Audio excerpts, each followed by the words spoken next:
Good morning everyone. Radhe Radhe. मु जाऊँगी mummy घर स्वामी घर। मो मम्मी कथा मन पड़ो एबे बहुत मोर।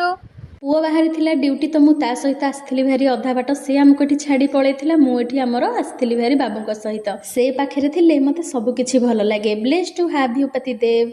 घरे आसिकी देखिली तो गाँव आसी देसी माछरे स्वामी मोर माछ तरकारी सहित भात मध्य कर सारी से गाधे पलैले तो मुझे लंच बॉक्स रेडी करदेली। से तांकर खाइकिना ड्यूटी गले भारी। मुझे सब परिया पकईकी पुओ पाई गोटे खिचड़ी टाइप रो बनई देइथिली ताकू गाधेइकी खुएकी शुएई देइथिली। शोइले से केते निरीह देखा जाउची ना। मुझे मो लंच करी नेइथिली। गोटे पार्सल आसिथिला जानिचंदी सेथिरे कोन अछि एई चबोड ही थिला।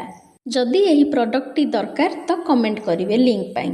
इवनिंग रे पुओ पाई टिके घोरा बनई देइथिली से खाई देइथिला। मा पुओ आमे टिके आज पळैथिलु भल पाग देइथिला तो बुलिया पाई हाथ धरा धरी हेकी जाईकी मो पुओर सांग घरे पहुंची गलु।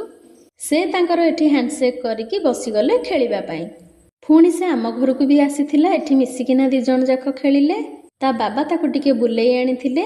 एते दिन हैला दूर रे थिलु तो भाबिलु आज छोटो पार्टीटे करिबा। एठी से कोल्ड ड्रिंक्स को कोन आनिचंती चलंतु देखिबा। ठंडा को नेकी फ्रिज रे रखी देइथिली। आज जल्दी खाइबा पाई बसी गलु काहेकि ना बिरियानी हमर फेवरेट थिला। शांति रे पेटे बिरियानी खिया हला। शेष रे लाइन पळैथिला तो टॉर्च पकेकी ठंडा टिके पिया हला। एतिकी रे मोर ब्लॉग सरिला। रहूची नमस्कार।